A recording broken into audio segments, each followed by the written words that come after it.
Hello સૌ હરિભક્તોને જય સ્વામિનારાયણ। તાજેતરમાં જ બીએપીએસ જ નહીં પણ સમગ્ર સ્વામિનારાયણ સંપ્રદાય માટે ગર્વના સમાચાર આવ્યા છે। બીએપીએસ સંસ્થાના મહામહોપાધ્યાય પૂજ્ય ભદ્રેશદાસ સ્વામીને તેમના સંસ્કૃત ગ્રંથ સ્વામિનારાયણ સિદ્ધાંત સુધા માટે સરસ્વતી સમ્માન 2024 એનાયત કરવામાં આવશે। આ ગ્રંથ દ્વારા ભારતીય દાર્શનિક પરંપરાનો મહિમા ઉજાગર કરવામાં આવ્યો છે। કે બિરલા ફાઉન્ડેશનના મંગળવારે જાહેર કરાયેલા નિવેદન મુજબ સાધુ ભદ્રેશદાસ સ્વામીને તેમની શાસ્ત્રીય કૃતિ માટે આ પ્રતિષ્ઠિત એવોર્ડ આપવામાં આવશે। સરસ્વતી સમ્માન, જે સન 1991થી શરૂ થયું હતું, તે દેશના સૌથી પ્રતિષ્ઠિત સાહિત્યિક પુરસ્કારોમાંનું એક છે। આ એવોર્ડ પાછલા 10 વર્ષમાં ભારતીય ભાષામાં પ્રકાશિત થયેલ શ્રેષ્ઠ સાહિત્ય કૃતિ માટે આપવામાં આવે છે। એવોર્ડમાં પ્રશસ્તિપત્ર, શિલ્ડ અને 15 લાખ રૂપિયાની રોકડ રકમ આપવામાં આવે છે। પૂર્વ સુપ્રીમ કોર્ટના ન્યાયાધીશ અર્જન કુમાર સિકરીની અધ્યક્ષતામાં આ એવોર્ડ માટેની પસંદગી સમિતિ કાર્યરત છે। સન 1966માં મહારાષ્ટ્રના નાંદેડમાં જન્મેલા પૂજ્ય ભદ્રેશદાસ સ્વામી એક અગ્રણી સંસ્કૃત પંડિત અને બોચાસણવાસી અક્ષર પુરુષોત્તમ સ્વામિનારાયણ સંસ્થાના વિદ્વાન સંત છે। તેઓ ભારતીય દાર્શનિક પરંપરાના અગ્રણી વિદ્વાન છે અને સંસ્કૃત શાસ્ત્રો અને વૈદિક જ્ઞાન પર તેમની અપ્રતિમ સંશોધન યાત્રા માટે જાણીતા છે।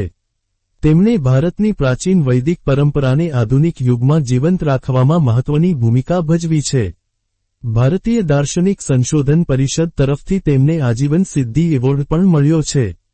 જે સ્વામિનારાયણ સંપ્રદાયના હશે એને ખ્યાલ જ હશે કે મહામહોપાધ્યાય પૂજ્ય ભદ્રેશદાસ સ્વામી આજના યુગના જ નહીં પણ સનાતન સંસ્કૃતિના પરંપરામાં કેટલા મોટા વિદ્વાન સંત છે।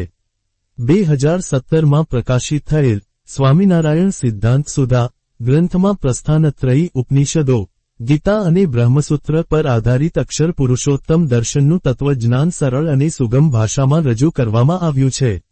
આ ગ્રંથ માત્ર તત્વજ્ઞાનિક સિદ્ધાંતોનું વર્ણન નથી, પણ તે વિશ્વભરમાં વાચકોના મનમાં દાર્શનિક ચિંતનને જીવંત બનાવે છે।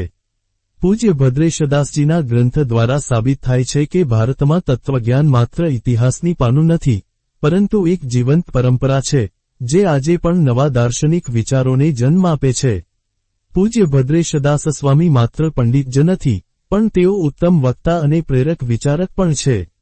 તેઓએ વિશ્વભરમાં વિવિધ યુનિવર્સિટીમાં દાર્શનિક પ્રવચનો અને શાસ્ત્રાર્થો આપ્યા છે। ઓક્સફર્ડ, કેલિફોર્નિયા યુનિવર્સિટી અને કેનેડાની યુકોન યુનિવર્સિટી જેવી પ્રતિષ્ઠિત સંસ્થાઓમાં તેમના શાસ્ત્ર જ્ઞાનને ખૂબ પ્રશંસા મળી છે। તો હરિભક્તો, સ્વામિનારાયણ સંપ્રદાયના આટલા મોટા સમાચાર અને પૂજ્ય ભદ્રેશદાસ સ્વામીમાં ભગવાન સ્વામિનારાયણ વખતે જે વિદ્વાન પરમહંસો હતા તેમના દર્શન થાય છે। તો આપણે સૌ કોમેન્ટમાં પૂજ્ય ભદ્રેશદાસ સ્વામીને અભિનંદન પાઠવીએ અને ભગવાનને પ્રાર્થના કરીએ તેઓ સુસ્વાસ્થ્ય સાથે સ્વામિનારાયણ સંપ્રદાયની આવી જ સેવા કરતા રહે। અને આપણે સૌ આ વિડીયોને અવશ્ય શેર કરીએ।